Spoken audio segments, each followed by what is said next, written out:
آخرت کے احوال آپ حضرات سن رہے ہیں۔ فرماتے ہیں احوال حشر کو دیکھ کر ہر شخص کہے گا کہ آج نجات نہ ہوگی۔ حضرت عمر بن خطاب رضی اللہ تعالی عنہ سے روایت ہے کہ وہ مسجد میں داخل ہوئے اور حضرت کعب احبار لوگوں سے باتیں کر رہے تھے۔ حضرت عمر رضی اللہ تعالی عنہ نے ان سے فرمایا ہمیں کچھ خوف کی باتیں سناؤ۔ وہ کہنے لگے کہ بخدا اللہ تعالیٰ کے فرشتے کچھ ایسے ہیں کہ جب سے پیدا ہوئے ہیں کھڑے ہیں اور کبھی بھی انہوں نے اپنی کمر کو جھکنے نہیں دیا، اور کچھ سجدے میں ہیں کہ انہوں نے کبھی سر اوپر نہیں اٹھایا، حتیٰ کہ سور پھونکا جائے گا تو سبھی مل کر کہیں گے سبحانک اللہم و بحمدک ما عبدناک حق عبادتک حق ما ينبغی لک ان تعبد۔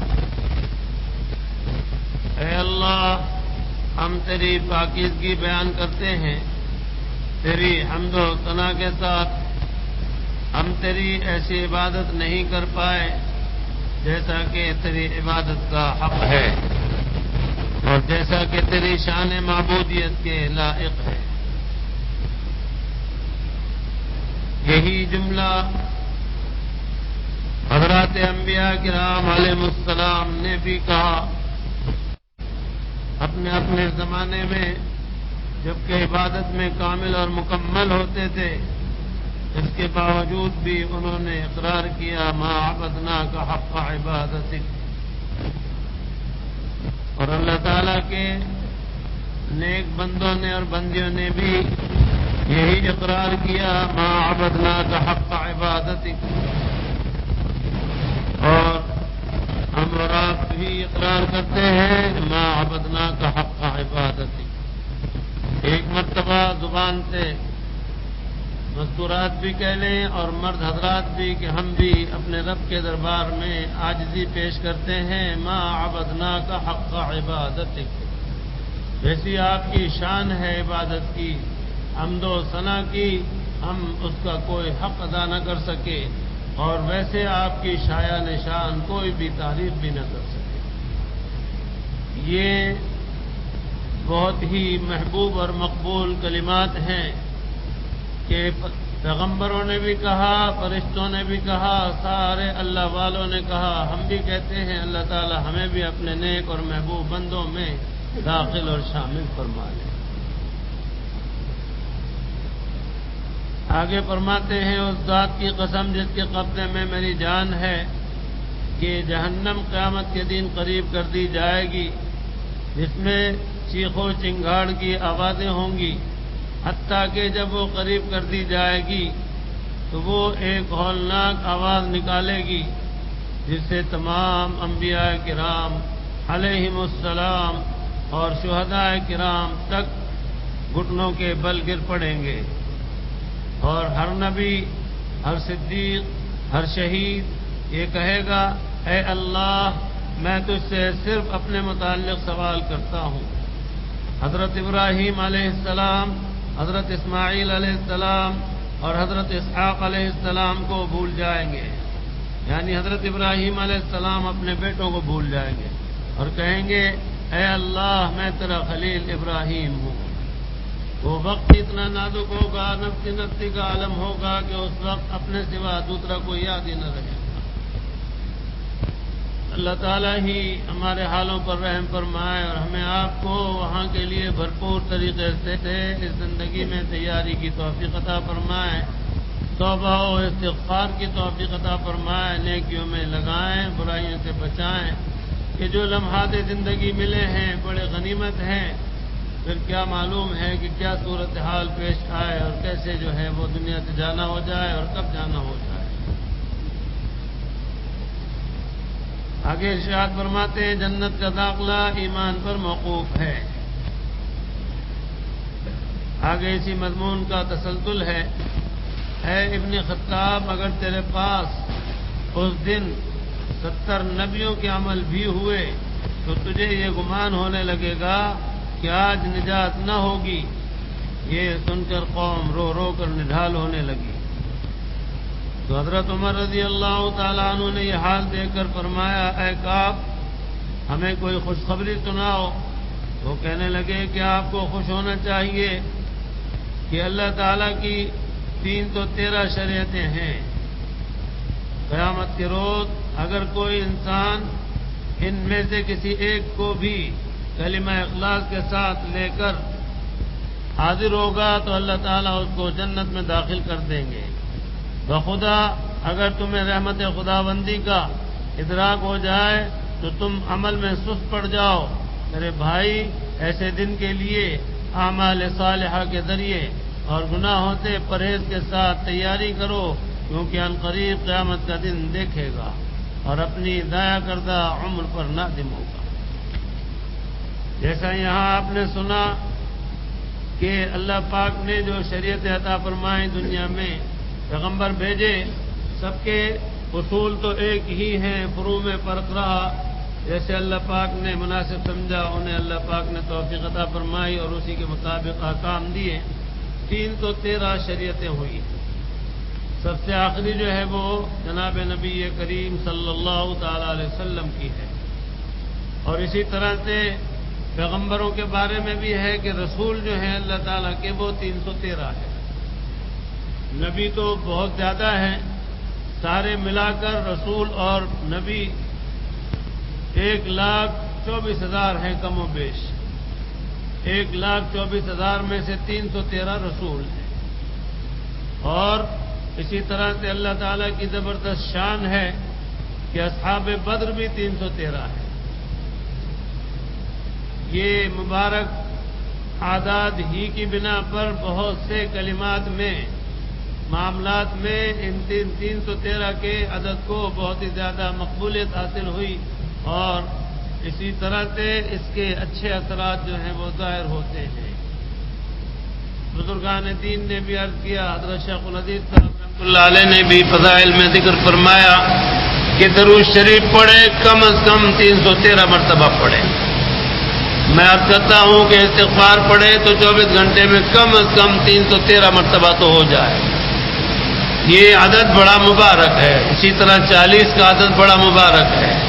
بہرحال کثرت کے لحاظ سے یہ 313 کا عدد ایسا ہے کہ نہ کم ہے نہ بہت زیادہ، درمیانہ ہے، اور بہت کم جو ہے وہ 40 کا ہے۔ تو بہرحال اللہ تعالیٰ نے 313 شریعتیں نازل فرمائی، اور رسول جو ہیں اپنے نبیوں میں، پیغمبروں میں، رسولوں میں 313 بنائے۔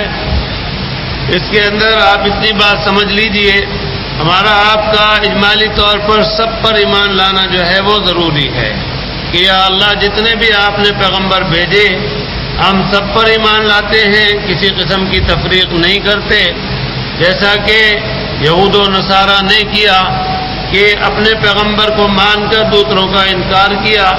یہودیوں نے حضرت عیسیٰ علیہ السلام کا انکار کیا اور عیسائیوں نے حضرت موسیٰ علیہ السلام کا انکار کیا اور پیغمبروں کا انکار کیا، اور جناب نبی کریم صلی اللہ تعالی علیہ وسلم کا یہودیوں نے بھی اور عیسائیوں نے بھی انکار کیا۔ لیکن مسلمانوں کو تعلیم ہے کہ انکار کی کوئی گنجائش نہیں، تو مسلمان اس کے بنیادی عقیدوں میں سے ایک عقیدہ یہ بھی ہے کہ وہ یہ تسلیم کرے اور مانے کہ سارے پیغمبروں کو برحق مانتا ہوں جن کو اللہ پاک نے مبعوث فرمایا۔ ابتدا حضرت آدم علی نبینا علیہ الصلوۃ والسلام سے ہوئی اور انتہا اس کی جناب نبی کریم صلی اللہ تعالی علیہ وسلم پر ہوئی۔ اللہ پاک نے اتنے پیغمبر مبعوث فرمائے، اس میں یاد رکھنے کی بات ہے کہ جناب نبی کریم صلی اللہ تعالی علیہ وسلم اور ہم اور آپ، اللہ تعالیٰ کی خاص مہربانی ہے کہ جس نے ہمیں آپ کو یہ توفیق عطا فرمائی کہ ایمان کی نعمت سے سرفراز فرمایا ہے، ہم یہی کہتے ہیں کہ ہم لا نفرق بین احد منہم، ہم ان پیغمبروں میں تفریق نہیں کرتے اور سب پر ایمان لاتے ہیں کہ اللہ تعالیٰ کی طرف سے سب پیغمبر برحق۔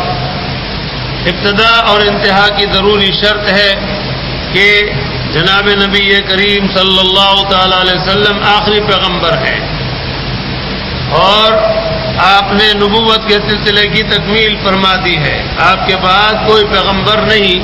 خود آپ کے زمانے میں ایک مسیلمہ کذاب پیدا ہوا تھا یمن میں، اور ایک اسود عنسی. آپ نے ان کو قتل کرنے کا حکم دیا اور ایک طرح سے ان کا قلع قمع کرایا. ان 14 صدیوں کے اندر بہت سے جھوٹے پیغمبر پیدا ہوتے رہے. ہندوستان میں بھی ایک بڑا شیطان پیدا ہوا اور اس کے چیلے بہت دنیا بھر میں پھیلے ہوئے ہیں. تو بہرحال آخری پیغمبر جناب نبی کریم صلی اللہ تعالی علیہ وسلم ہیں، اور آپ ہی کی شریعت جو ہے وہ کامل اور مکمل قیامت تک کے لیے ہے. اللہ رب کریم نے رسول بھیجے اور نبی. اردو میں آپ اور ہم پیغمبر کہتے ہیں، سب کے لیے کہنا درست ہے، لیکن تھوڑا سا فرق ہے رسول اور نبی میں. ہر رسول نبی ہوتا ہے لیکن ہر نبی رسول نہیں ہوتا. نبی جو ہے یہ دوسری شریعت جو پہلے سے دی ہوئی اللہ پاک نے اس کے تابع ہوتا ہے، اور رسول جو ہے وہ مستقل شریعت والا ہوتا ہے. تو تھوڑا سا فرق ہے، یہ علمی بات ہے. آپ حضرات کے بھی گوش گزار کر دی کہ ذہن میں رہے اور فرق کا بھی معلوم ہو. اور باقی ویسے ہمیں آپ کو اردو میں پیغمبر کہنے میں کوئی مذاقہ نہیں. سارے کے سارے ہی اللہ کے پیغمبر یعنی بھیجے ہوئے ہیں، مبعوث کیے ہوئے ہیں. سارے پیغمبر معصوم ہیں، ان سے کوئی گناہ سرزد نہیں ہوتا اور کوئی گناہ سرزد نہیں ہوا. صاف ستھری زندگیاں پیدا ہونے سے لے کر وفات تک کبھی بھی ان سے کوئی بھی لغزش نہیں ہوئی، اور اللہ پاک نے ان سب کے معاملات بڑے اونچے اور بہت صاف ستھرے رکھے ہیں. اللہ پاک نے ایمان والوں کو اس بات کی بھی تاکید کی ہے اور تعلیم دی ہے کہ پیغمبروں کے بارے میں لب کشائی نہ کرنا، ورنہ ایمان سے ہاتھ دھو بیٹھو. پیغمبر تو پیغمبر. حضرات صحابہ کرام رضوان اللہ علیہم اجمعین کے لیے بھی جناب نبی کریم صلی اللہ تعالی علیہ وسلم کا ارشاد گرامی ہے، اللہ اللہ خبردار اللہ سے ڈرو، خبردار اللہ سے ڈرو میرے صحابہ کے بارے میں. اللہ اللہ فی اصحابی لا تتخذوهم غرضا من بعدی ومن احبهم فبحبی احبهم. جو مجھ سے محبت کرتا ہے میری محبت کی وجہ سے ان سے محبت کرتا ہے، اور جو مجھ سے بغض رکھتا ہے میرے بغض کی وجہ سے ان سے بغض رکھتا ہے. تو ان سے محبت ضروری ہوئی اس لیے کہ مجھ سے محبت ضروری ہے. تو گویا کہ آپ یوں سمجھ لیجئے کہ حضور پاک صلی اللہ تعالی علیہ وسلم کی محبت صحابہ کی محبت، اور حضور کا بغض صحابہ کا بغض، صحابہ کی محبت حضور کی محبت، صحابہ کا بغض حضور کا بغض. اس لیے یہ ہستیاں بھی یہ معصوم نہیں تھی لیکن محفوظ تھی اور عدول تھی کہ گناہ کرتے نہیں تھے، لیکن کسی سے ہوا تو جلدی سے انہوں نے اس کا ازالہ کیا اور دنیا کی رسوائی کی پرواہ نہ کی اور آخرت کو یاد رکھا اور فوراً اس کا ازالہ کیا. بعض واقعات ایسے ہیں جو تاریخ میں محفوظ ہیں اور اکثر بیشتر علماء کرام اور بیان کرنے والے بیان کرتے ہیں، لیکن وہ حضرات بڑے اونچے مراتب پر فائز ہو چکے ہیں. اس لیے حضرات صحابہ کرام رضوان اللہ علیہ مجمعین کے بارے میں بھی لب کشائی آدمی کے لیے خسارے کا سامان ہے. ہمیں آپ کو ان کی بہت عزت کرنی چاہیے، ان سے محبت رکھنی چاہیے، اور اس سے بھی کہیں بڑھ چڑھ کر اللہ کے پیغمبروں سے اور حضرت جناب نبی کریم صلی اللہ تعالی علیہ وسلم سے. اسی طرح سے امہات المومنین یعنی حضور پاک صلی اللہ تعالی علیہ وسلم کی بیویاں، اسی طرح سے آپ کی آل اولاد، آپ کے خاندان والے، ان سب کی عزت کرنے والے عزت پائیں گے، اور ان کی بے وقتی کرنے والے وہ بے وقت ہو جائیں گے اور بے وزن ہو جائیں گے، ذلیل اور خوار ہو جائیں گے. اس لیے ہمیشہ خیال رکھیے کہ ان حضرات کے بارے میں کوئی بھی بے ادبی کا تصور بھی نہ آئے، ورنہ کام ختم ہونے کا سامان ہو جائے گا. تو بہرحال سارے پیغمبر اللہ تعالیٰ کے بھیجے ہوئے برحق ہیں. ابتدا اور انتہا یاد رکھیے کہ جناب نبی کریم صلی اللہ تعالی علیہ وسلم پر انتہا ہو چکی آپ نے فرمایا کہ ایک محل تعمیر ہو رہا تھا، ایک ایک اینٹ اس کی رکھی گئی، ایک اینٹ باقی تھی، جب اس اینٹ کو بھی رکھ دیا گیا تو وہ محل مکمل ہو گیا۔ فرمایا کہ وہ اینٹ میں ہوں۔ پیغمبری کا سلسلہ جو حضرت آدم علیہ السلام سے چلا تو مجھ پر آ کر اس کی تکمیل ہو گئی، اور اللہ پاک نے اپنے کلام پاک میں بھی فرما دیا ہے ما کان محمد ابا احد من رجالکم ولکن رسول اللہ وخاتم النبیین، تو آپ خاتم النبیین ہیں۔ اللہ تعالیٰ مہربانی فرمائے ہمیں آپ کو ہمیشہ اپنی بھی یعنی اللہ تعالیٰ اپنے حبیب کی اور اسی طرح اہل بیت کی، حضرات صحابہ کرام اور صحابیات کی، امہات المومنین کی اور تمام بزرگوں کی والہانہ محبت سے سرشار رکھے، اور اللہ پاک کی مہربانی ہو کہ ان ہستیوں کی جوتیوں میں جگہ مل جائے تو زہ نصیب۔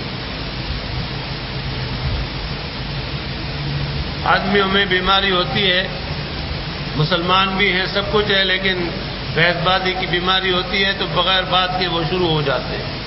حضرت جناب نبی کریم صلی اللہ تعالی علیہ وسلم کو مشرکین مکہ نے بہت بڑا طعنہ دیا کہ آپ ابتر ہیں، یعنی آپ کی نسل کٹ گئی اور آگے نسل بڑھنے کا سلسلہ نہیں ہوا۔ اللہ پاک نے اس کے جواب میں سورہ کوثر نازل فرما کر فرمایا ان شانئک ھو الابتر، جس نے آپ کو عیب لگایا کہ آپ کی نسل کٹ گئی وہ خود جو ہے ابتر ہو گیا، اس کی نسل کٹ گئی، اس کا خاندانی سلسلہ ختم ہو گیا۔ اور اللہ ہی کی شان ہے کہ اللہ پاک نے خصوصیت کے ساتھ حضرت جناب نبی کریم صلی اللہ تعالی علیہ وسلم کا جو سلسلہ پھیلایا ہے، آپ کی نسل، آپ کا سلسلہ اللہ تعالیٰ قادر مطلق کی مشیت اور ارادے سے، مرضی سے حضرت فاطمہ الزہرا رضی اللہ تعالی عنہا کے ذریعے سے چلا ہے، اور اس طرح سے اللہ پاک قادر مطلق کا یہ فیصلہ ہے کہ یہ نسبی اولاد آپ کی صاحبزادی کی طرف سے چلے گی، اور یہ ایسے ہی ہے جیسے نرینہ اولاد سے چلتی ہے۔ دوسرے یہ کہ روحانی طور پر بھی اللہ پاک کی طرف سے ایسا زبردست انعام ہوا کہ آپ کو اللہ پاک نے روحانی اولاد اتنی عطا فرمائی کہ کم از کم جو ہے وہ 1,40,000 سے اوپر جو ہے آپ نے اپنی مبارک زندگی کے اندر اپنی روحانی اولاد کو دیکھا۔ ایک روایت کے مطابق ہے کہ آپ جب حج پر تشریف لے گئے تو 1,24,000 صحابہ ساتھ تھے، اور ایک روایت میں ہے کہ 1,40,000 صحابہ ساتھ تھے۔ یہ سارے ایمان لانے والے، براہ راست آپ سے فیض اٹھانے والے، آپ کے تربیت یافتہ، آپ کے سارے شاگرد، یہ سارے کے سارے آپ کی روحانی اولاد۔ اور پھر جو اللہ پاک نے سلسلہ پھیلایا تو ماشاءاللہ ہر زمانے میں مسلمان بے حساب رہے ہیں، اور اس طرح سے آپ کی یہ روحانی اولاد بھی برابر پھیلی ہوئی ہے، اور نسبی اولاد بھی اللہ پاک نے پھیلائی ہے۔ تو بہرحال آپ ابتر نہیں ہیں، یہ ابتری کا جس نے طعنہ دیا اللہ پاک نے انہی کو ابتر کر دیا۔ تو فرمایا کہ ہم نے تو آپ کو خیر کثیر عطا فرما دی، اور اس طرح سے آپ کی اولاد پھیلا دی کہ نسبی اولاد بھی اور روحانی اولاد بھی۔ تو اس میں بہت سے لوگ ہیں بحث کرنے بیٹھ جاتے ہیں، ہمیں آپ کو بحث کی کیا ضرورت ہے؟ جب اللہ کے پیارے حبیب نے پوری بات بتا دی تو خاموش رہنے کی ضرورت ہے۔ اسی طرح سے لا حاصل باتوں میں الجھنے والے کہ جی قیامت کے دن جو ناجائز اولاد ہوگی وہ باپ کی طرف سے اس کا نام لیا جائے گا، باپ کے ساتھ یا ماں کے ساتھ، تو سوچنے کی بات ہے کہ آپ کو تو اس منصب پر کھڑا نہیں کیا جائے گا کہ آپ اعلان کریں۔ جن کو اعلان کے لیے کھڑا کیا جائے گا وہ جانے اور اللہ بھی جانے۔ بہت سے لوگ ہیں جن کو یہ بیماریاں ہوتی ہیں، چوپال بازیاں ہوتی ہیں، تو وہاں ایسی لا حاصل باتیں ہوتی ہیں۔ ابھی 2-1 دن پہلے آپ حضرات میں شاید موجود بھی ہوں، وہ کلمات مبارکہ جس کی بڑی فضیلت ہے کہ ایک مرتبہ پڑھنے پر 20 لاکھ نیکیاں ملتی ہیں، اور ہم نے وہ چھپایا بھی، آپ حضرات کو بھی بہت تقسیم کیا اور اب بھی دیتے رہتے ہیں۔ ایک ساتھی نے پوچھ لیا، کہنے لگے کہ جی یہ اس کے اندر احدن سمدن لکھا ہوا ہے، لا الہ الا اللہ وحدہ لا شریک لہ احدن سمدن، تو قل اللہ شریف میں آتا قل اللہ احد اللہ الصمد۔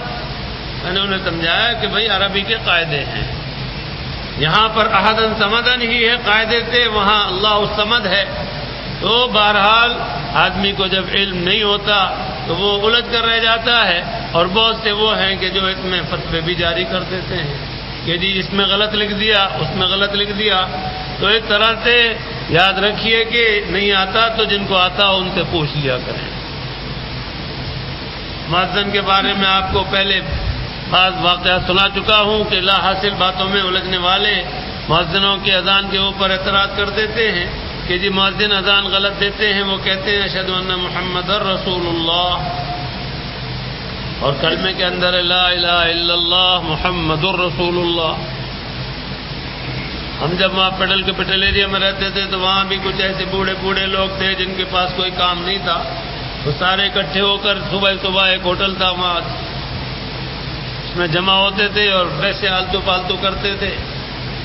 تو اس پر بھی وہ الجھ رہے تھے کہ جی یہ مؤذن جو ہے غلط اذان دیتے ہیں۔ یہاں بھی مجھ سے ایک آدمی نے کہا، ایک ہمارا شاگرد تھا، اس کے سر تھے، انہوں نے کہا جی یہ مؤذن سارے غلط اذان دیتے ہیں، اسے بھی سمجھایا میں نے۔ تو بہرحال وہ بوڑھے بوڑھے جو تھے، میں دکان جا رہا تھا، وہ بیٹھے چائے وغیرہ پی رہے تھے، کہنے لگے امام صاحب آ گئے، امام صاحب آ گئے، مسئلہ حل کر دیں گے۔ میں نے کہا دکان پر آ جاؤ، تو قریب ہی وہ بیٹھے اٹھتے تھے، دکان پر آ گئے، کہنے لگے جی یہ جو مؤذن ہے محلے کے یہ اذان غلط دیتے ہیں۔ میں نے کہا کیا کہتے تھے؟ کہنے لگے اشہد ان محمد رسول اللہ کہتے ہیں۔ تو میں نے کہا کیا مطلب ہوا؟ کہنے لگے کہ جی در تو نہیں ہے، کلمے کے اندر تو در ہے۔ تو میں نے کہا در کے کیا معنی؟ کہنے لگے کہ دروازہ، فارسی میں در جو ہے وہ دروازے کو کہتے ہیں۔ تو میں نے کہا کہ بس آتا جاتا تو کچھ نہیں ہے، کسی کا کہا ہوا ہے، آتا جاتا کچھ نہیں، نام محمد فاضل، تو محمد فاضل نام رکھنے سے کوئی علامہ تھوڑی بنتا ہے۔ میں نے کہا کہ یہ در کے معنی آپ جو کہہ رہے ہیں کہ در کے معنی دروازے کے، تو یہ مؤذن اذان دیتا ہے یا دروازے کی بات کرتا ہے؟ دوسرے یہ بتاؤ کہ یہ کلمات عربی کے ہیں یا فارسی کے ہیں؟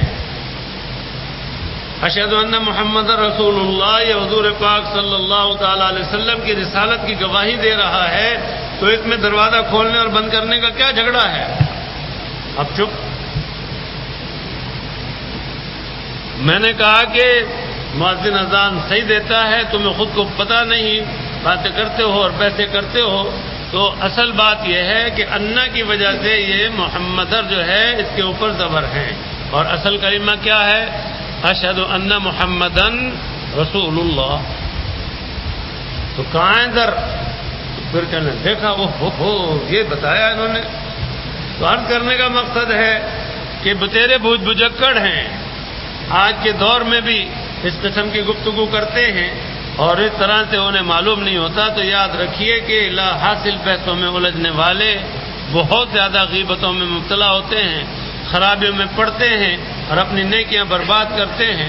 اسی لیے میں وقتاً فوقتاً آپ حضرات کو کہتا ہوں کہ لا حاصل محفل بازی سے بالکل اجتناب کریں تو بڑی عافیت میں رہیں گے، ورنہ ظاہر ہے کہ نیکیاں جاتی ہیں، کبھی کسی کی برائی کبھی کسی کی برائی، اس طرح سے آدمی لگ جاتا ہے۔ عرض کرنے کا مقصد ہے کہ ہمیں آپ کو اس بارے میں جب علم نہیں تو فالتو بحثیں نہ کریں۔ حضور پاک صلی اللہ تعالی علیہ وسلم کی شان بڑی اونچی، آپ کے خاندان کی شان بڑی اونچی، آپ کی بیویوں کی شان بڑی اونچی۔ اسی زمانے میں منافقین گڑبڑ کرنے لگے، جب آپ بیمار ہوئے تو منافقوں نے شروع کر دیا کہ فلانی بیوی کو تو میں اپنے نکاح میں لے آؤں گا، فلانی کو میں اپنے نکاح میں لے آؤں گا۔ اللہ پاک نے سورہ احزاب میں اس کا حکم نازل فرما دیا کہ امہات ازواجہم وازواج امہاتہم، آپ کی بیویاں امت کی مائیں ہیں اور ماں کے ساتھ نکاح حرام، آپ کی بیویوں سے نکاح کرنا ہمیشہ کے لیے حرام۔ سب کے منہ بند ہو گئے، ورنہ کنزن بھی کہتے تھے اور منہ میں پانی بھی لاتے تھے کہ ہم نکاح کر لیں گے، اللہ پاک نے بتا دیا کہ بیویاں اتنی مقدس ہیں کہ آپ کی حرم ہونے کے بعد پھر کسی اور کے حرم میں جانے کی کوئی گنجائش ہی نہیں ہے۔ بہرحال یہ سلسلہ ہمیں آپ کو بہت زیادہ خیال رکھنے کی ضرورت ہے۔ ایک واقعہ سناتا ہوں آپ کو، ویسے میں نے ابھی تھوڑے دن پہلے تذکرہ بھی اس کا کیا سنایا بعض حضرات کو، کہ ایک سیدہ تھی، 2 بیٹیاں تھیں ان کی اور ایک وہ خود، اور سرپرست کوئی نہ تھے، بڑی پریشان رہتی تھی۔ تو وقت کے جو خلیفہ تھے، بادشاہ تھے، ان کے پاس وہ گئیں فریاد لے کر کے شاید یہ مدد کریں اور کچھ ہمارے رہنے سہنے کا انتظام کر دیں اور کھانے پینے کا انتظام کر دیں تو ہم پریشانی سے بچ جائیں۔ وہ جو بھی طریقہ کار ہوا کرتا ہے اجازت کا، وہ لے کر وہاں گئیں۔ انہوں نے ان سے فریاد کی کہ میں بیوہ ہوں، 2 میرے ساتھ بیٹیاں ہیں اور میں سید زادی ہوں، آپ کچھ مدد کر دیں ہماری اور انتظام کر دیں، ہم ماری پھرتی ہیں۔ تو وہ بادشاہ تھے، جو خلیفہ تھے، وہ بڑے فرعون صفت تھے، انہوں نے ان سے چھوٹتے سوال کیا کہ آپ کے پاس کیا ثبوت ہے کہ آپ سید زادی ہیں؟ ظاہر ہے کہ ماتھے پر تو لکھا ہوا نہیں۔ وہ بیچاری لاجواب ہو گئیں اور بادشاہ نے کوئی خاص توجہ نہ دی، وہاں سے وہ مایوس نکلی۔ بادشاہ کے درباریوں میں ملازمین میں ایک پارسی بھی ملازم تھا۔ اس نے یہ گفتگو سنی، اس کے دل میں بڑی اچھی کیفیت پیدا ہوئی، دل پسیجا، اور اس کو بہت ہی زیادہ احساس ہوا کہ اس پیاری ہستی کے خاندان کی یہ لڑکیاں اور عورت یہ یہاں آئیں اور بادشاہ نے ان پر کوئی بھی توجہ نہ دی اور وہ مایوس نکل رہی ہیں۔ تو وہ بہانہ بنا کر دربار سے نکلے اور باہر آنے کے بعد انہوں نے کہا کہ آپ میرے ساتھ چلیے۔ چنانچہ وہ تینوں ان کے ساتھ گئیں اور انہوں نے گھر جا کر کہا کہ ہماری خوش نصیبی کی انتہا نہیں ہے کہ ہمارے گھر میں ایسا نور آ گیا اور ایسے افراد آ گئے، ایسی عورتیں آ گئیں کہ حضور پاک صلی اللہ تعالی علیہ وسلم کا نام اس میں گرامی لیا کہ ان کے خاندان کی یہ فرض ہیں، ہم ان کی دل و جان سے خدمت کریں گے۔ اور انہوں نے باقاعدہ ان کی بہت زیادہ خدمت کا ارادہ کیا، سب گھر والے تیار ہو گئے، انہیں رہنے کے لیے جگہ دی اور ہر طرح سے انہیں آرام پہنچانے کے ارادے کر لیے۔ اللہ تعالیٰ کی شان ہے کہ تھوڑے وقت کے بعد بادشاہ کو خواب میں تنبہ ہوا۔ بادشاہ خواب میں دیکھتا ہے کہ شکار پر گیا اپنے تمام مصاحبین کے ساتھ، دوستوں کے ساتھ اور لاؤ لشکر کے ساتھ، تمام ساز و سامان کے ساتھ۔ قسمت کا کرنا ہوا کہ سب سے بچھڑ گیا اور اکیلا گھوڑے کے اوپر گھومتا پھرتا رہا، حیران پریشان، مارا۔ چنانچہ اسی چکر میں پریشان حیران پھر رہا تھا کہ ایک جگہ دیکھا کہ ایک موتی کا محل ہے، محل کے اوپر ایک چوبدار کھڑا ہے، پہرے دار ڈنڈا لیے ہوئے۔ اس نے گھوڑا ادھر کو موڑا اور ادھر جو جانے لگا تو چوبدار نے ان کو پکڑ لیا اور کہا کہ آپ اندر نہیں جا سکتے، بغیر اجازت اندر داخلہ منع۔ تو اس نے کہا آپ کو پتہ نہیں ہے میں بادشاہ ہوں؟ تو چوبدار نے کہا کہ ثبوت؟ چپ، کوئی ثبوت تو ایسا تھا نہیں جو دستاویز دکھا دیتے کہ میں بادشاہ ہوں۔ انہوں نے کہا آپ جا نہیں سکتے اندر۔ پھر انہوں نے پوچھا، بادشاہ نے پوچھا چوبدار سے کہ یہ کس کا محل ہے؟ کہا کہ یہ اس آپ کے ملازم کا اور ان 3 عورتوں کا محل ہے جو آپ کے پاس آئیں، آپ نے ان کو مایوس نکال دیا اور وہ پارسی ملازم آپ کا وہ اپنے گھر لے گیا اور انہوں نے اس خدمت کو اپنے لیے بہت زبردست سعادت سمجھی اور وہ مسلمان ہو گئے ہیں۔ یہ محل ان کا ہے اور ان عورتوں کا ہے۔ خواب دیکھنے کے بعد آنکھ کھل گئی، بڑا پریشان ہوا، صبح کا انتظار کیا اور جب وہ ملازم آیا تو اس سے کہا کہ بھئی وہ عورتیں کہاں گئی؟ کہا کہ جی وہ تو ہمارے یہاں رہتی ہیں۔ ہم ان کے خادم اور غلام ہیں۔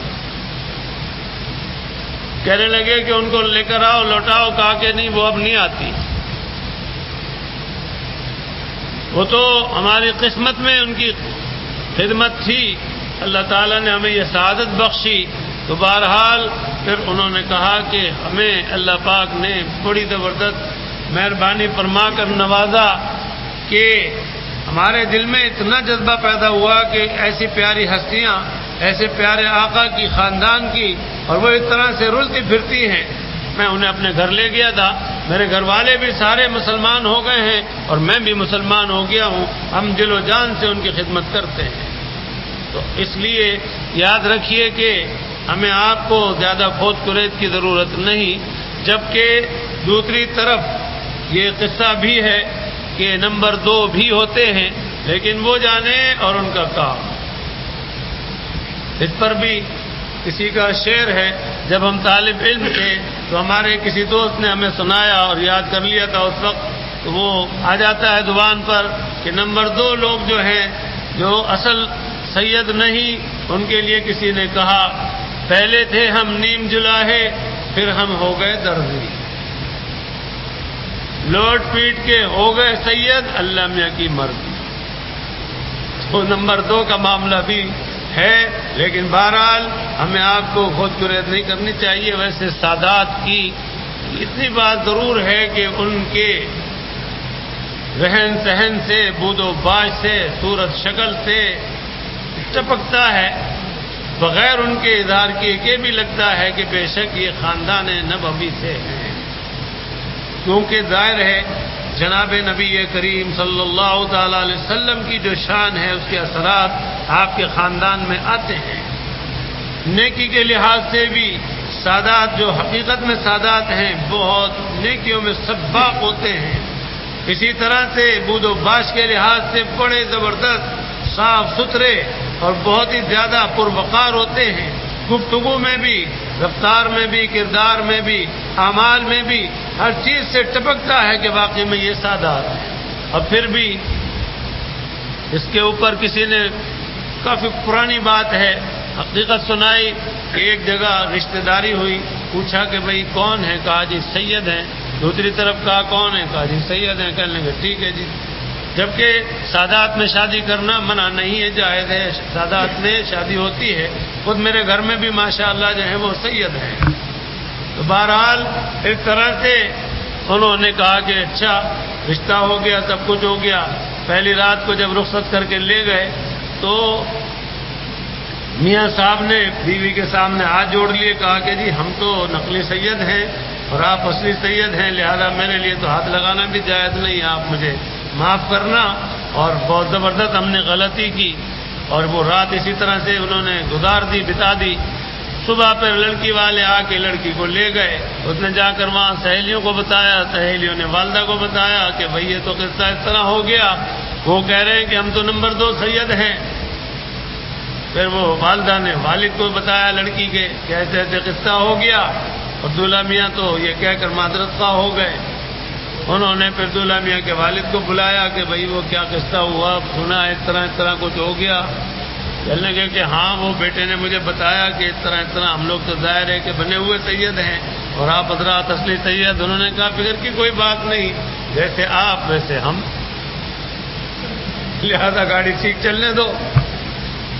تو بہرحال ایسا بھی ہوتا ہے، لیکن میں یہی کہتا ہوں کہ ہمیں آپ کو کھود کرید کی ضرورت نہیں، وہ جانے اور اللہ میں جانے سچا ہے جب اور جھوٹا ہے جب۔ ویسے اتنا ضرور یاد رکھیے کہ نسب بدلنے پر جناب نبی کریم صلی اللہ تعالی علیہ وسلم نے بڑی خطرناک وعید بیان کی ہے کہ آدمی جو نسب اس کا نہیں اور وہ اپنی طرف نسبت کرے اور اپنے کو اس خاندان کا بتایا جس خاندان سے نہیں ہے، تو اس پر بہت زبردست گرفت ہے اللہ تعالیٰ کی طرف سے۔ اس لیے جس خاندان کا ہے اس کا اظہار کرنے میں کوئی مذاقہ نہیں، لیکن زبردستی دوسرے خاندان کا اس طرح سے بنے، اس پر بھی ایک حقیقت اور لطیفہ کہ جب پاکستان بنا اور دنیا ادھر آئی تو ایک صاحب تھے، ان کی فیملی بہت ساری تو کراچی میں آئی اور بہت سارے جو تھے وہ ادھر ادھر ہوئے۔ تو ایک فیملی لڑکانے کے آس پاس یا لڑکانے میں ہی بہرحال وہاں کے سیٹ ہو گئی، اور وہاں پہ ہو گیا کہ جی سید صاحب، تو بڑی عزت تھی ان کی، جن کے اندر سیدوں کے پاؤں تک چومتے ہیں، بڑی عزت کرتے ہیں۔ تو بہرحال اس طرح سے وہ سید صاحب اور بہت زبردست جو ہے وہ پھیلاوا ہو گیا ان کا، پیسہ پائی اور جائیداد اور بہت بڑی بڑی چیزیں۔ تو ان کے ایک بالکل قریبی عزیز تھے، یہ تو مجھے اب یاد نہیں رہا، بہت پرانی بات ہو گئی کہ ماموں تھے یا چچا، بہرحال بالکل قریبی رشتہ دار تھے، وہ کراچی میں رہتے تھے۔ تو ان کا دل چاہا کہ انہیں بلا کر اپنے ٹھاٹ باٹ دکھائیں کہ کیسے ہم لوگ ٹھاٹ باٹ سے رہتے ہیں۔ تو قصہ مختصر یہ کہ انہوں نے آ کر کہا کہ آئیے آپ وہاں آ کے ذرا دیکھے تو تھے ہمارے کیسی زمینیں ہیں، کیسے باغات ہیں اور کیسے ٹھاٹ باٹ ہیں، بڑی بڑی ہماری جگہیں ہیں، اور آپ وہاں آئیں اور آ کے لاری کے اڈے پر بس اتنا کہنا کہ فلانے سید صاحب کے یہاں پہنچا دو، تو وہ ٹانگے والا آپ کو مفت پہنچا دے گا۔ تو بھائی سید صاحب کے مہمان آئے، ان سے کیا پیسے لینے؟ بہرحال وہ اقرار کر کے گئے، انہوں نے کہا چلو دیکھ لیتے۔ وہاں گئے، جا کے وہ بس سے اترے اور اڈے پر جا کے انہوں نے نام لیا۔ اچھا سید صاحب، اچھا بیٹھیے آپ تانگے کے اندر۔ اور تانگے والے نے انہیں واقعے میں مفت میں پہنچا دیا۔ اب اس کے بعد علاقے میں خبر ہو گئی بھائی سید صاحب کے فلانے رشتے دار آئے ہیں، تو اس پر وہ ملنے ملانے آنے لگے، علاقے کے لوگ بہت عزت کرنے لگے۔ انہوں نے پول کھولنے شروع کر دی، ارے کہاں کے سید آئے ہم لوگ تو فقیر ہیں ذات کے۔ یہ بن کے بیٹھ گئے زبردستی، ایک سے کہا، دوسرے سے کہا، تیسرے سے کہا، 4-5 دن ہفتے بھر رہے، اور اسی اسنا کے اندر انہوں نے ایسی زبردست وہ پول کھولنی شروع کر دی۔ ایک سے دوسرے کو اطلاع ہوئی کہ بھئی یہ سید نہیں ہے تو نقلی سید ہیں۔ آخر ان کو اتنی پریشانی لاحق ہو گئی کہ انہیں نقل مکانی کرنی پڑ گئی۔ سارا سب کچھ بیچ باچ کے وہاں سے پھر وہ کراچی بھاگے۔ انہوں نے کہا تم نے تو ہمارا بیڑا غرق کر دیا، ہماری اتنی عزت بنی ہوئی تھی، اتنی ساکھ تھی اور اتنا جائیدادیں وغیرہ کیا تھا، تمہیں ہم نے اس لیے بلایا تھا کہ دکھا کے خوش ہوں گے، تم نے تو اور ہماری لٹیا ڈبوتی۔ اللہ تعالیٰ اپنے حفظ میں رکھے، آدمی جھوٹ بولے کیوں۔ بہرحال یہ بات میں بات نکلی کہ اللہ کے پیغمبر یہ بڑے اونچے درجے کے حضرات ہیں، اور ان سے وابستہ وہ بھی بڑے اونچے درجے کے ہیں، اس لیے ان کی ہمیشہ عزت کرنا اور ان سے محبت کرنا، اس سے بہت زبردست فائدے ہوں گے، اور اللہ پاک کی مہربانی ہوگی کہ ان کی محبت کام آئے گی اور انشاءاللہ نجات کا سامان ہو جائے گی۔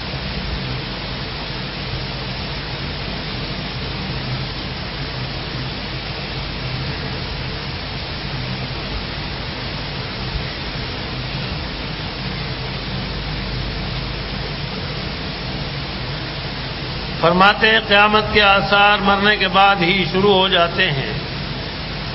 بزرگان دین نے فرمایا ہے کہ اجتماعی قیامت کا انتظار نہ کرو، انفرادی قیامت ہر شخص کی اس کے دم نکلنے کے ساتھ ہی قائم ہو جاتی ہے، تو اس لیے اس کی فکر کرو۔ تو اسی سلسلے میں فرماتے ہیں اور یہ بھی یقین رکھو کہ جب تو مر جائے گا تو بس تیری قیامت کا سلسلہ شروع ہو گیا، جیسا کہ حضرت مغیرہ بن شعبہ رضی اللہ تعالیٰ عنہ کا ارشاد ہے کہ تم قیامت قیامت پکارتے ہو، حالانکہ تم میں سے جب کسی کو موت آتی ہے تو یہی اس کی قیامت ہے۔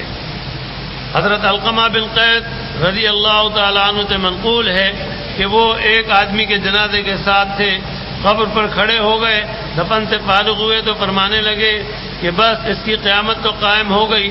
آپ نے یہ اس لیے فرمایا ہے کہ انسان جب مر جاتا ہے تو قیامت والے معاملات کا مشاہدہ کرنے لگتا ہے، وہ جنت دوزخ کو دیکھتا ہے، فرشتوں کو دیکھتا ہے، کسی عمل کرنے کی قدرت نہیں رکھتا۔ اس لحاظ سے یہ اسی طرح ہے کہ گویا کہ قیامت میں حاضر ہے، چنانچہ مرنے ہی کے اس کے اعمال پر مہر لگ جاتی ہے، چنانچہ مرتے ہی اس کے اعمال پر مہر لگ جاتی ہے، اور قیامت کے دن اسی عملی کیفیت پر اٹھے گا جس پر فوت ہوا تھا۔ وہ لوگ کیسے خوش نصیب ہیں جن کا خاتمہ بالخیر ہوتا ہے۔ ہماری آپ کی بھی کوشش جاری رہے، دعا بھی کرتے رہیں اور دعا بھی کرتے رہیں۔ ابھی ہمارے شاگردوں میں سے عمرے پر گئے ہوئے تھے، انہوں نے بتایا، ایک پہلے واقعہ بتایا تھا آپ کو کہ کس قدر قابل رشک موت ہوئی، تو انہوں نے بتایا ابھی تھوڑے دن پہلے عمرہ کر کے آئے ہیں، کہنے لگے کہ ایک صاحب حرم شریف میں نماز وغیرہ پڑھی اور چلے اور طبیعت ان کی ناساز ہوئی، اور دیکھتے ہی دیکھتے گر گئے، دیکھتے ہی دیکھتے پولیس والے آ گئے، ڈاکٹر وغیرہ آ گئے اور معلوم ہوا کہ انتقال ہو گیا۔ ہمیں آپ کو بہت زیادہ فکر مند رہنے کی ضرورت ہے اور دعا کرنے کی ضرورت ہے اللہ پاک سے کہ یا اللہ خاتمہ ایمان پر فرما دیجیے۔ ہمارے حضرت شیخ حضرت والا ڈاکٹر حفیظ اللہ صاحب رحمۃ اللہ علیہ بھی اس بارے میں فرمایا کرتے تھے کہ قیامت آدمی کی اسی وقت قائم ہو جائے گی جب دم نکل جائے گا، اس لیے اپنے ایمان کو سلامت قبر تک لے چلنے کی فکر کرتے رہو،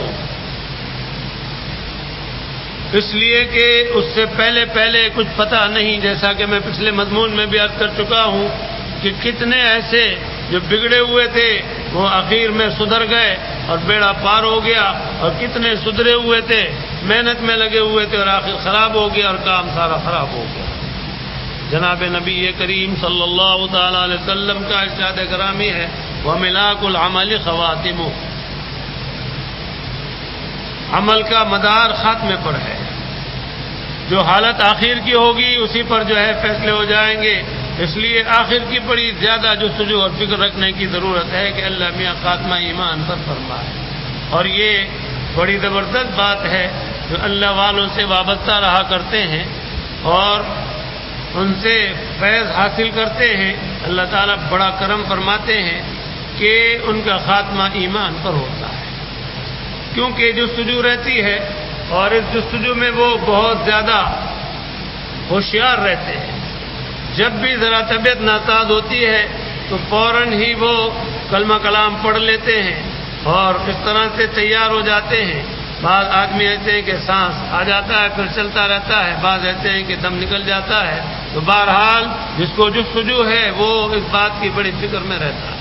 ہمیں آپ کو بھی فکر مند رہنا چاہیے اور دعا بھی کرتے رہا کریں اپنی دعاؤں میں کہ یا اللہ ہمارا خاتمہ ایمان پر فرما، اور اسی طرح سے دوسروں کے لیے بھی دعا کیا کریں کہ اللہ پاک سب کا خاتمہ ایمان پر فرمائے، اور دعا یعنی نیک اعمال کریں۔ حضرت جناب نبی کریم صلی اللہ تعالی علیہ وسلم کی اتباع کو ہاتھ سے نہ جانے دیں، آپ کی اتباع کو ہر حال میں ترجیح دیں، آپ کی صورت اختیار کریں، آپ کی سیرت اختیار کریں اور آپ کی اتباع اختیار کریں، پھر اللہ تعالیٰ کے کرم ہوتے ہیں، کام بنتا ہے۔ ہمارے بزرگ ایک واقعہ بیان فرماتے ہیں، ایک بزرگ تھے، اس زمانے میں ایک بڑھیا تھی، اس کی ایک بکری تھی یا بکرا، اس کے داڑھی تھی، تو بڑھیا مذاق اڑاتی تھی اور کہا کرتی تھی کہ میرے بکرے کی داڑھی جو ہے وہ تیری داڑھی سے اچھی ہے۔ وہ فرمایا کرتے تھے کہ ابھی تو میں کچھ نہیں کہہ سکتا۔ تو دو روایتیں ہیں، ایک تو یہ کہ بعد وفات کے ان کو لے جایا گیا، اور یہ ان کی کرامت تھی کہ وفات کے بعد بھی انہوں نے گفتگو کی، اور دوسری روایت یہ ہے کہ آخر وقت میں لے گئے جبکہ وہ مرنے سے ذرا پہلے ہوش حواس میں تھے، جب انہوں نے فرمایا کہ مجھے ذرا لے چلو۔ بہرحال وہ بڑھیا کے گھر پر گئے، چارپائی پر لٹا کر ان کو لے جایا گیا، انتقال ہو چکا۔ جب اس روایت کے مطابق آپ لیٹے رہے کفن میں، اور جب بڑھیا کے گھر کے سامنے جنازہ رکھ کے دروازہ کھٹکایا گیا کہ فلاں بزرگ کا جنازہ آیا ہے، تو آپ نے کفن میں سے منہ کھول کر فرمایا کہ بڑھیا، اللہ تعالیٰ کا شکر ہے کہ میری داڑھی تیرے بکرے کی داڑھی سے اچھی ہے کہ اللہ کے یہاں قبول ہو گئی۔ اور دوسری روایت کے مطابق آخر وقت میں فرمایا کہ اللہ کا شکر ہے کہ اللہ تعالیٰ نے میرے اس عمل کو، داڑھی کو قبول کر لیا، میری داڑھی تیرے بکرے کی داڑھی سے اچھی ہے، اور پھر انتقال فرمایا۔ بہرحال جناب نبی کریم صلی اللہ تعالی علیہ وسلم کی اتباع اور آپ کی ایک سنت بڑی کارآمد ہے اور بہت زبردست فضائل کی حامل ہے۔ ہمیں آپ کو دل و جان سے آپ کی ایک سنت پر مر مٹنے کی ضرورت ہے، اور جو ابھی اس پر ثابت قدم ہو جاتے ہیں اللہ تعالیٰ کی مہربانی اور کرم نوازی ہوتی ہے، ان کا خاتمہ بہت اچھا ہوتا ہے۔ اور جو حضرات صحیح سلسلوں سے اہل حق سے وابستہ ہوتے ہیں اللہ تعالیٰ بہت خاص کرم فرماتے ہیں، ان حضرات کا خاتمہ بہت دیکھا ہے کہ خاتمہ ان کا بہت اچھا ہوتا ہے، ایمان پر ہوتا ہے۔ مجھے تو اپنے بزرگان دین کا سلسلہ جو ہے معلوم ہے. حضرت حاجی امداد اللہ صاحب مہاجر مکی رحمۃ اللہ علیہ، آپ نے اللہ تعالیٰ سے دعائیں فرمائی اور ساتھ ساتھ اللہ تعالیٰ کے فضل سے آپ نے فرمایا کہ اللہ تعالیٰ کا شکر ہے کہ اللہ تعالیٰ نے میری 4 دعائیں قبول فرما لی. فرمایا کہ ایک تو یہ کہ میرے سلسلے والے وہ جنات کے اثر سے محفوظ رہیں گے. دوسرے یہ کہ ان کو اللہ تعالیٰ الہامی اور القائی علوم عطا فرمائیں گے. اور تیسرے یہ کہ میرے سلسلے والوں پر فقر و فاقہ نہ آئے گا. اور چوتھے یہ کہ میرے سلسلے والے ان کا خاتمہ ایمان پر ہوگا. فرمایا کہ میں نے اللہ تعالیٰ سے دعا کی، اللہ تعالیٰ نے میری دعائیں قبول فرما لی. اور میں نے اپنے بزرگوں کو دیکھا ہے، اپنے والد صاحب کو دیکھا ہے، اپنی والدہ ماجدہ کو دیکھا ہے اور بزرگوں کو دیکھا ہے جو بھی، اور اسی طرح سے عوام الناس میں دیکھا ہے. خود میرے مریدین میں بعضوں کا انتقال ہو چکے، ان کو دیکھا ہے کہ اللہ تعالیٰ نے خاص فضل فرمایا کہ ان کی زبان سے اس قدر کلمہ کلام جاری ہوا کہ کسی طرح بھی ان کے کلمہ کلام پڑھنے کے اندر شک شبہ نہ رہا، سب نے سن لیا جو موجود تھے. ہمارے بزرگوں کا بھی یہی سلسلہ نظر آتا ہے کہ جانے کے وقت کلمہ کلام ان کی زبان پر رہا اور اس طرح سے کھلم کھلا ان کا خاتمہ ایمان پر ہوا. تو عوام میں بھی جو وابستہ رہتے ہیں اللہ والوں سے، اللہ تعالیٰ کا خاص فضل ہوتا ہے. وہ وابستگی بڑی کارآمد ہے. اس وقت اللہ تعالیٰ خاص مدد فرماتے ہیں اور خاتمہ ایمان پر ہوتا ہے. میں واقعات آپ کو وقتاً فوقتاً سناتا رہتا ہوں. یہ حقیقت ہے.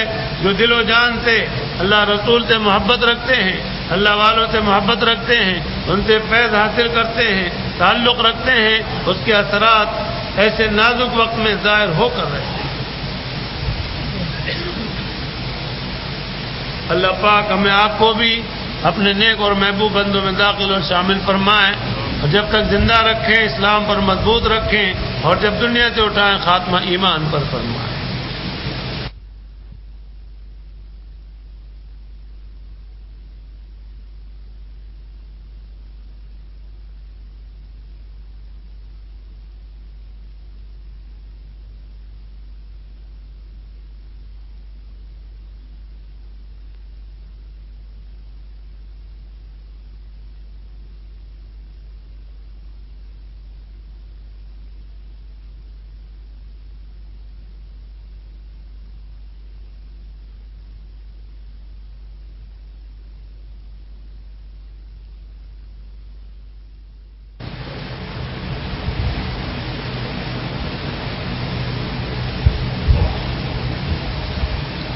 حضرت ابو بکر واسطی رحمۃ اللہ علیہ فرماتے ہیں کہ حالات 3 طرح کے ہیں: زندگی کی حالت، موت کے وقت کی حالت اور یوم قیامت کی حالت. زندگی کی حالت تو یہ ہے کہ اللہ تعالیٰ کی اطاعت اور فرما برداری میں بسر اوقات کر دے، اور موت کے وقت کی یہ کہ اس کی روح کلمہ شہادت کے ساتھ رخصت ہو. اور قیامت کے دن کی صحیح حالت بشارت والی ہے کہ قبر سے نکلے گا تو اس کے پاس جنت کی بشارت دینے والا آئے گا. بہرحال متقی پرہیزگار جو ہیں ان کے لیے اللہ تعالیٰ کی طرف سے خاص انعامات کے معاملات ہوں گے. زندگی کے اندر جو اللہ تعالیٰ کی اطاعت میں رہتے ہیں، کلمہ کلام پڑھتے ہیں، احکام شریعت پر عمل کرتے ہیں، اللہ تعالیٰ آخر بھی ان کا اچھا ہی کرتے ہیں. متقیوں کا اعزاز اور مجرموں کی رسوائی. حضرت یحییٰ بن معاذ راضی رحمۃ اللہ علیہ سے منقول ہے کہ انہوں نے اپنی مجلس میں یہ آیت پڑھی: یوم نحشر المتقین الی الرحمن وفدا ونسوق المجرمین الی جہنم وردا. یعنی جس دن ہم متقیوں کو حضرت رحمان کی طرف سوار کر کے لائیں گے اور مجرموں کو دوزخ کی طرف پیدل اور پیاسا ہانکیں گے. دونوں کا زبردست فرق نظر آتا ہے. کلام اللہ میں اللہ پاک نے کلم کلا بہت واقعات بیان فرمائے ہیں آخرت کے. مجرموں کی حالتیں بیان کی ہیں اور غافلوں کو پھر بھی ہوش نہیں آتا. طرح طرح سے ذلیل ہوں گے، خوار ہوں گے، گھسیٹے جائیں گے، کھینچے جائیں گے، زنجیروں سے باندھے جائیں گے اور پھر جہنم میں دھکے دیے جائیں گے، جیسے کہیں کنواں ہو، کوئی گٹر ہو، اس کے اندر لا کر لاتے مار مار کے گھسیڑا جائے، دھکے دیے جائے، اس طرح سے ان کے ساتھ بھی ہوگا کہ جہنم میں دھکے دیے جائیں گے، ہکا کر لایا جائے گا، پیاسے ہوں گے، پیدل ہوں گے، پریشان ہوں گے، حیران ہوں گے، گناہوں کے انبار سر پر ہوں گے، چلنا مشکل ہوگا، لیکن فرشتے مار مار کے کہیں گے چلو، اور اس طرح سے لا لا کے جہنم کے اندر دھکیل دیں گے، اور متقیوں کو سواریوں پر بٹھا بٹھا کر بڑے اعزاز و اکرام کے ساتھ لایا جائے گا، اور اس طرح سے حضرت رحمان کی طرف سے انہیں انعامات کی بشارتیں بھی ہوں گی، اور انعامات کے وعدے پورے کیے جائیں گے، اور اس طرح سے اللہ پاک ان پر مہربانیاں فرمائیں گے۔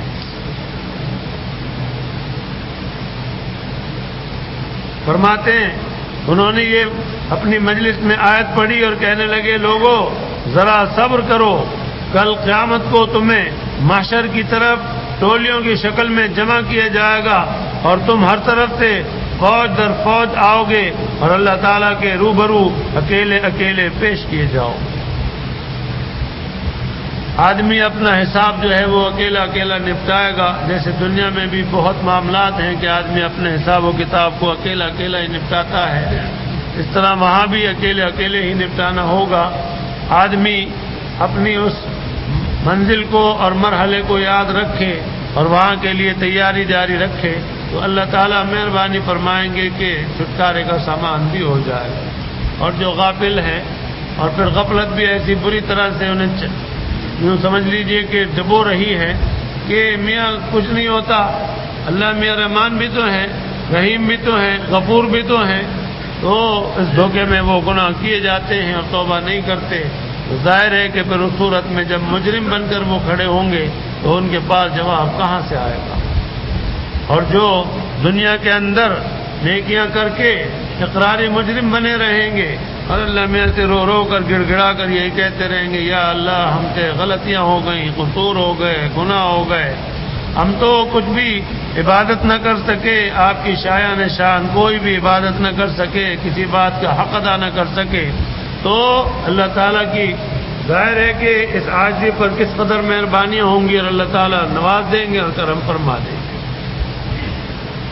دنیا میں سب طرح کے لوگ، ایسے ایسے بزرگ ہر زمانے میں موجود رہتے ہیں کہ ان کو دیکھیں آپ تو ان کا کوئی بھی گناہ نہیں، لیکن اللہ تعالیٰ کے سامنے گڑ گڑانے کا عالم ان کا یہی کہ راتوں کو رو رو کر گزار دیتے ہیں، عاجزی کرتے رہتے ہیں، سجدے میں پڑھ کر روتے ہیں۔ خود حضرت جناب نبی کریم صلی اللہ تعالی علیہ وسلم کی حالت بیان کی ام المومنین حضرت عائشہ صدیقہ رضی اللہ تعالی عنہا نے فرمایا کہ ایک مرتبہ جناب نبی کریم صلی اللہ تعالی علیہ وسلم نماز پڑھ رہے تھے، سجدے کی حالت میں آپ رو رہے تھے، ایسے زار و قطار رو رہے تھے کہ ہچکیاں بندھی ہوئی تھیں، اور ایسے آواز آ رہی تھی جیسے کہ ہانڈی جب پکتی ہے جوش آ جاتا ہے اس میں جو آواز آتی ہے، اس طرح کی آواز پیدا ہو رہی تھی۔ میں جاگی ہوئی پلنگ پر لیٹی ہوئی تھی تو دفعتاً وہ آواز تھم گئی، مجھے خطرہ ہوا کہ کہیں جناب نبی کریم صلی اللہ تعالی علیہ وسلم کا وصال ہو گیا۔ اٹھی اور اٹھ کر میں نے آہستہ سے آپ کے پاؤں کا انگوٹھا پکڑا تو آپ نے ذرا سا ہلا دیا اور میں سمجھ گئی کہ آپ حیات ہیں۔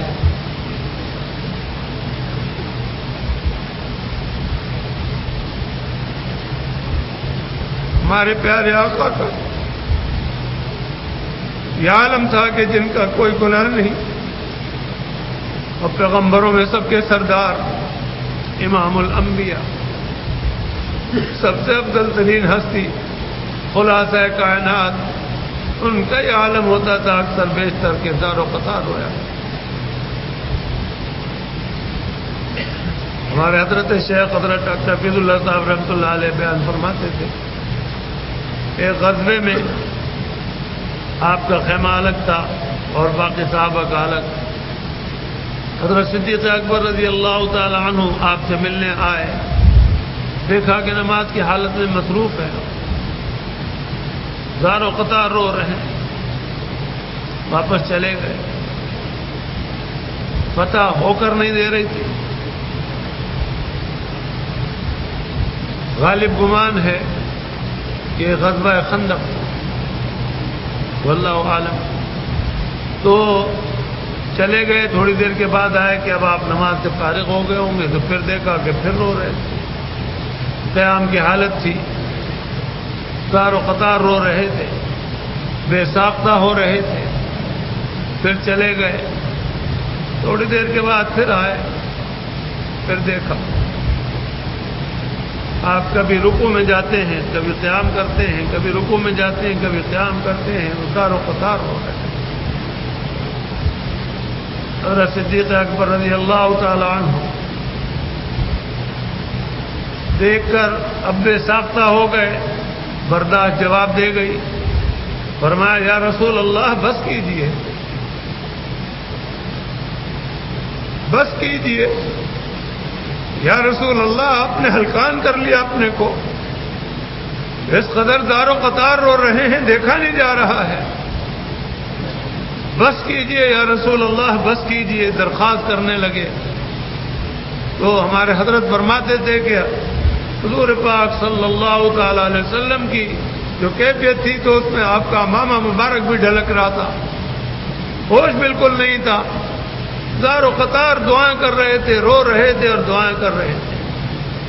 تو جب ایسی پیاری ہستی ان کا رونے کا یہ عالم ہو تو ہمیں آپ کو کتنا رونا چاہیے۔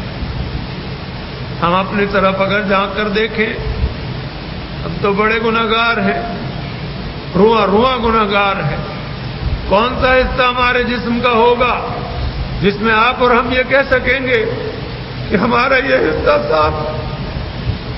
دل کو دیکھ لیجئے، دل کی حالت دیکھ لیجئے، کیسے کیسے خیالات سے گندگیوں سے بھرا پڑا ہے۔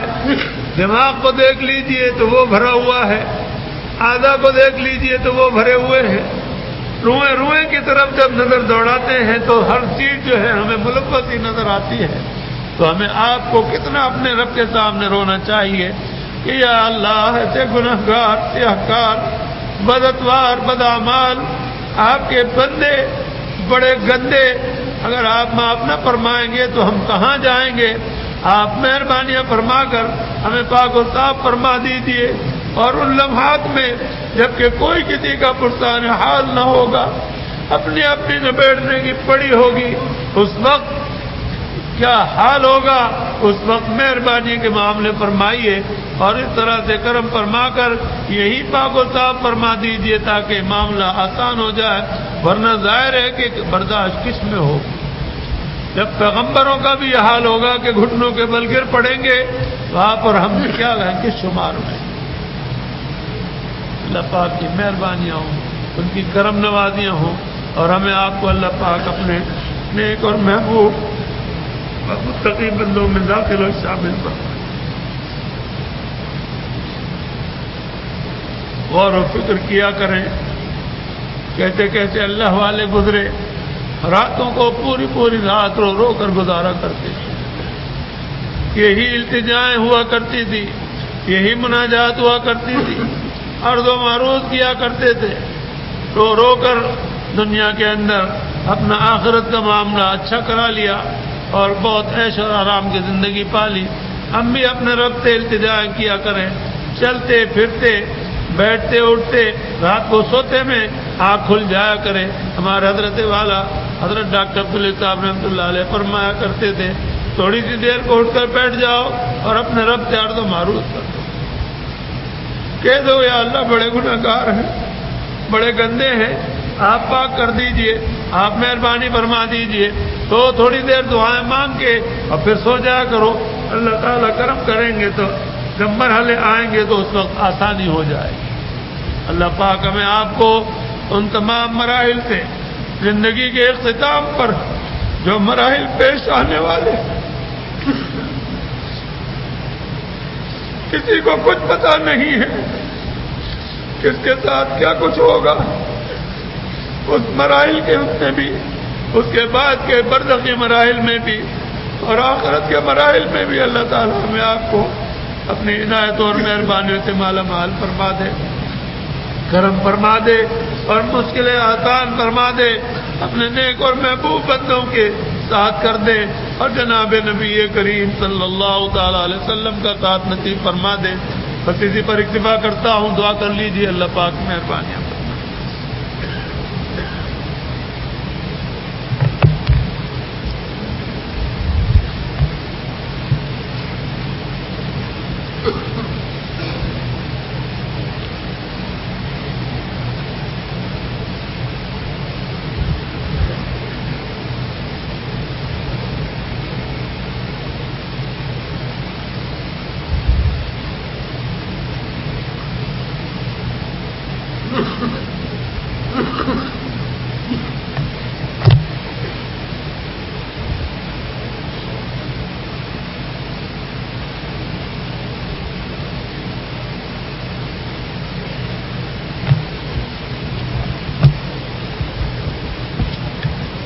درود شریف پڑھ لیجیے اور دعا کر لیجیے۔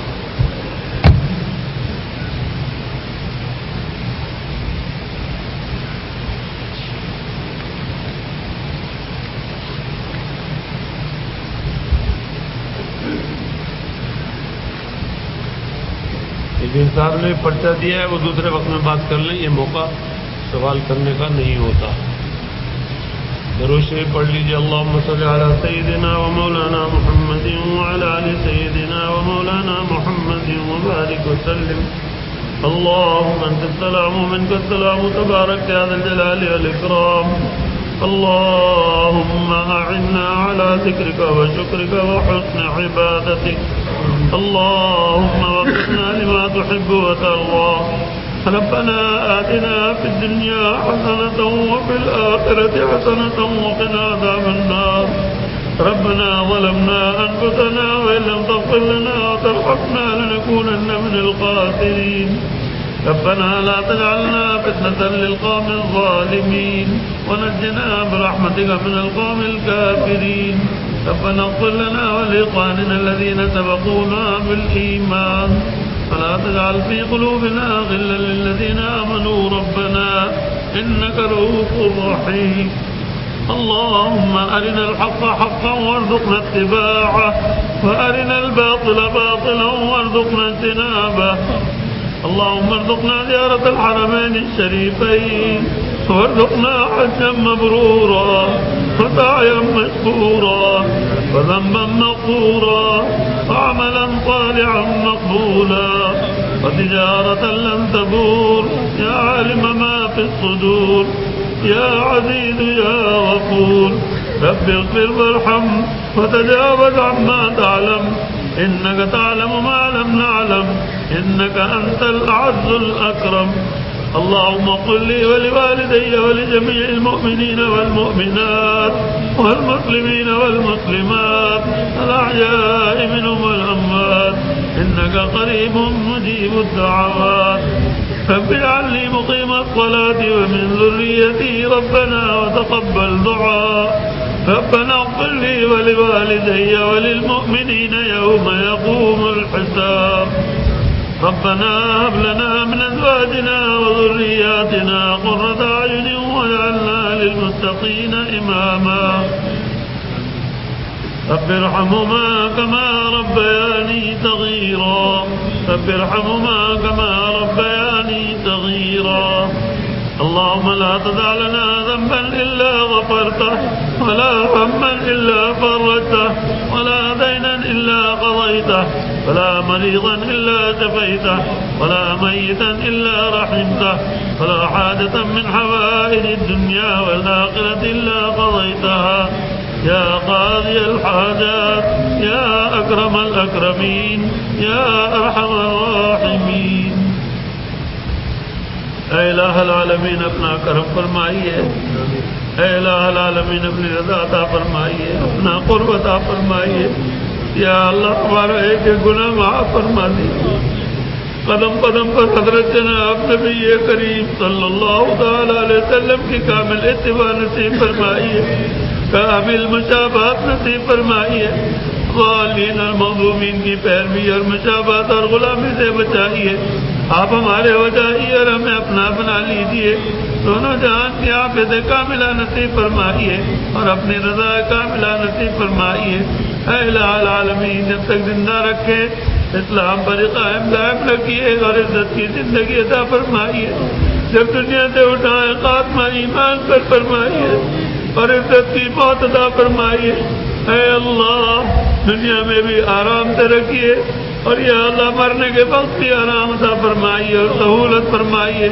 خاتمہ ایمان پر فرمائیے. یا اللہ ہر طرح سے حادثاتی موت سے بچائیے. یا اللہ صالحاتی موت سے بچائیے اور خیر فرمائیے. خاتمہ ایمان پر فرمائیے. کلمہ کلام زبان پر جاری فرمائیے.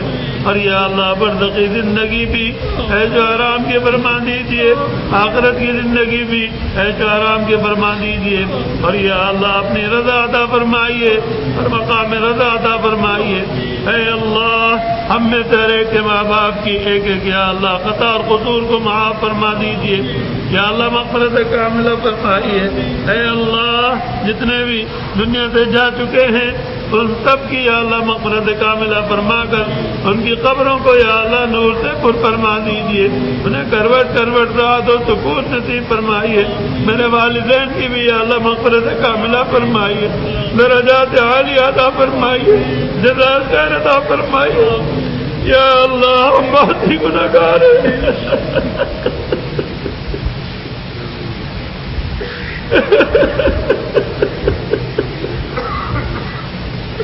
یا اللہ ہمارا روح گنہگار ہے. ایک ایک روح کو پاک کر دیجیے. ہمیں یا اللہ ندامت ہی ندامت ہے. شرمندہ ہی شرمندہ ہے. ہمارے ایک ایک قصور کو اور خطا کو معاف کر دیجیے. ہمیں پاک و صاف کر دیجیے. یا اللہ پاک و صاف نے فرمائیں گے تو ہم کہاں جائیں گے؟ یہی ایک در ہے, یہی ایک گھر ہے. آپ ہمارے مالک اور خالق ہیں. یا اللہ ہم آپ سے التجا کرتے ہیں. آپ کے دربار میں سارے ہاتھ اٹھائے ہوئے ہیں, عورتیں بھی اور مرد بھی, سارے کے سارے گنہگار شاکار بدتوار بدعمال آپ سے یا اللہ ملتجی ہیں. درخواست کرتے ہیں ہمارے سب کے حضور کی ساری امت کے یا اللہ گناہ معاف کر دیجیے. حضور کی ساری امت پر رحم فرما دیجیے. آج حضور کی امت رات سے ہٹی جا رہی ہے, بے-روی کا شکار ہو رہی ہے, گناہوں میں ڈوب رہی ہے, غفلتوں میں پڑ رہی ہے. یا اللہ خبر لی لیجیے. یا اللہ دستگیری فرمائیے. یا اللہ دستگیری فرمائیے. زہروں کے حوالے نہ کیجیے اور ہدایت عطا فرمائیے. صراط مستقیم پر لگائیے اور صراط مستقیم پر چلائیے. اپنا کرم فرمائیے. یا اللہ ہمارے اساتذہ میں شیخ کی مغفرت فرمائیے. بیوی بچوں کی مغفرت فرمائیے. تمام یا اللہ محبین کی, محسنین کی, معالجین کی اور تمام مومنین مومنات مسلمین مسلمات احیاء اور اموات سب کی مغفرت فرمائیے. اے اللہ آپ بڑے کریم ہیں. یہ سب کیفیت آپ ہی کی عطا کی ہوئی ہے. اے اللہ ہماری التجاؤں کو قبول فرما لیجیے. آئندہ زندگی بھی ہماری پاکیزہ کر دیجیے اور گزشتہ بھی یا اللہ صاف ستھری کر دیجیے. سارے قصور اور داغ اور دھبے سب مٹا دیجیے. یا اللہ ہماری توبہ کو قبول فرما لیجیے. استغفر اللہ العظیم, استغفر اللہ العظیم, استغفر اللہ العظیم, استغفر اللہ ربی من کل ذنب واتوب الیہ, استغفر اللہ ربی من کل ذنب واتوب الیہ, استغفر اللہ ربی من کل ذنب واتوب الیہ. اے اللہ ہمارے گناہوں کو معاف فرما دیجیے. ایک ایک گناہ کو معاف فرما کر ہمیں پاک و صاف فرما دیجیے. یا اللہ ہمیں نیکیوں کی خوب توفیق عطا فرمائیے. فرائض بھی, واجبات بھی, سنن و مستحبات بھی پوری طرح سے ادا کرنے کی توفیق عطا فرمائیے. گناہوں سے, برائیوں سے, حرام سے, مشتبہات سے بچائیے. اے اللہ اپنے نیک اور محبوب بندوں میں داخل اور شامل فرما لیجیے. حضور پاک صلی اللہ تعالی علیہ وسلم کا ساتھ نصیب فرمائیے. آپ کے جھنڈے کے نیچے جگہ عطا فرمائیے، آپ کی شفاعت نصیب فرمائیے، اے اللہ آپ کے عہدے کوثر سے خوب خوب سیراب فرمائیے، قیامت کی ہولناکیوں سے بچائیے، پلصراط سے گزرنا آسان فرمائیے، اور بغیر حساب کتاب کے جنت عطا فرمائیے، جنت کی تمام نعمتیں عطا فرمائیے، سب سے بڑی نعمت اپنا دیدار خوب خوب اور ہمیشہ نصیب فرمائیے، اے ارحم الراحمین جہنم کی آگ سے، قبر کے عذاب سے، دنیا کے عذاب اور فتنوں سے بچا لیجیے، یا اللہ ہم سے ایک کیل اور کانٹے کی تکلیف برداشت نہیں ہوتی، ہم جہنم کی آگ کہاں برداشت کر سکیں گے، آپ ہم پر رحمی فرما دیجیے، جہنم کو ہم پر حرام کر دیجیے، جہنم کو ہم پر حرام کر دیجیے، جنت ہمارے لیے واجب فرما دیجیے، اور اپنی عنایت اور مہربانیاں فرمائیے، اے اللہ آپ کے سارے پیغمبروں نے کہا ہے ما عبدناک حق عبادتک، ما عبدناک حق عبادتک، ما عبدناک حق عبادتک، آپ کے سارے فرشتوں نے کہا ہے ما عبدناک حق عبادتک، آپ کے نیک بندوں نے کہا ہے ما عبدناک حق عبادتک، ہم سب بھی کہتے ہیں ما عبدناک حق عبادتک، اقرار کیجئے اللہ تعالیٰ کے دربار میں اپنا اقرار پیش کر دیجئے، ما عبدناک حق عبادتک، ما عبدناک حق عبادتک، ما عبدناک حق عبادتک، اے اللہ آپ ہی ہم سے عبادت کرا لیجئے، ہم آپ کی شایان شان کوئی عبادت نہ کر سکے، کوئی حق ادا نہیں کر سکے، نہ ہماری بساط ہے، آپ کی عنایت اور مہربانی ہوگی، ہماری ٹوٹی پھوٹی عبادتیں قبول فرما لیجئے اور اپنا کرم فرما دیجئے، اپنے نیک اور محبوب بندوں میں داخل اور شامل فرما لیجئے، اے اللہ اپنا کرم ہی کرم فرمائیے، ہر طرح سے خیر سے مالا مال فرمائیے، تمام ضرور و فطروں سے اپنی عبادت میں رکھیے، اے اللہ اپنا کرم ہی کرم فرمائیے، ہمارے ملک میں یا اللہ سیلابوں کو معدوم فرما دیجیے، بارشوں کی جہاں ضرورت وہاں برسا دیجیے، اور جتنے بھی مصیبت زدہ ہے اے اللہ ان پر رحم فرما دیجیے، ان کو یا اللہ مصیبتوں سے نجات عطا فرمائیے، اور ان حادثات میں جتنے مسلمان وفات پا چکے ہیں ان سب کی مغفرت فرمائیے، اور جتنے بھی پسماندگان رہ گئے ہیں انہیں صبر جمیل عطا فرمائیے، اور ہم سب کو یا اللہ عافیت عطا فرمائیے، مصیبتوں سے بچائیے، آپ کی پریشانیوں سے بچائیے، آفتوں سے بچائیے، اور اپنا رحم فرمائیے، اپنا کرم فرمائیے، اور یا اللہ مہربانی کے معاملے فرمائیے، اے اللہ ہم آپ کے بندے آپ کے سامنے دعا کر رہے ہیں، مبارک لمحات ہیں، جمعے کا وقت جا رہا ہے، یا اللہ ہمیں پھر بھی بار بار نصیب فرمائیے اس لمحات قبولیت میں ہماری دعاؤں کو، التجاؤں کو اور عنایتوں کو یا اللہ انعاموں کو قبول فرما لیجیے، آپ کے یا اللہ کتنے نیک بندے ہیں، دعائیں کرتے ہیں، گڑ گڑاتے ہیں، ان سب کی بھی دعائیں یا اللہ ہمارے حق میں قبول فرما لیجیے، اور ہماری سب کے حق میں قبول فرما لیجیے، حضور کی ساری امت پر رحم فرما دیجیے، ساری امت کی مغفرت فرما دیجیے، ساری امت کو ہدایت عطا فرما دیجیے، اور یا اللہ اپنا کرم ہی کرم رکھیے، اپنا ہی محتاج رکھیے، ہمیں بھر کے لیے بھی مخلوق کا محتاج نہ فرمائیے، مجھ سے دعاؤں کے لیے جس نے بھی کہا ہے سب کی جائز حاجت اور مرادیں پوری فرمائیے، ہمارے ایک مہربان ہیں ان کے کچھ مسئلے اور مسائل ہیں، پریشانیاں ہیں، یا اللہ ان کی مشکلات آسان فرمائیے، پریشانیاں ختم فرمائیے، اور یا اللہ خیر کے معاملے فرمائیے، اور بھی مجھ سے جس کسی نے بھی دعا کے لیے کہا میں دل و جان سے ان کے لیے دعا کرتا ہوں، یا اللہ سب کے لیے عافیت کے معاملے فرمائیے، ہمارے بھی سارے کام بنا دیجیے، سب کے کام بنا دیجیے، آپ ہی تو ہمارے مالک ہیں، آپ ہی تو ہمارے رب ہیں، آپ ہی ہمارے سب کچھ ہیں، آپ ہی ہمارے کارساز ہیں، آپ ہی ہمارے قاضی الحاجات ہیں، اے اللہ ہماری ساری حاجتیں اور ضرورتیں آپ کے سامنے ہیں، آپ ہی پیدا کرنے والے ضرورتوں کو اور آپ ہی پورا فرمانے والے، یا اللہ ہمیں اپنا ہی محتاج رکھیے، ہمیں بھر کے لیے بھی مخلوق کا محتاج نہ فرمائیے، اور جب تک زندہ رکھیں عزت کے ساتھ رکھیے، اور جب دنیا سے اٹھائے عزت کے ساتھ اٹھائیے، اور یا اللہ ہماری عرض و معروض کو پڑھنے کو، سننے کو، اور یا اللہ حاضری کو، دعاؤں کو، التجاؤں کو اور انعاموں کو قبول فرما دیجیے۔ سمعنا واطعنا غفرانك ربنا وإليك المصير، صلى الله تعالى على خير خلقه سيدنا محمد وعلى آله وأصحابه أجمعين، آمین برحمتک یا ارحم الراحمین.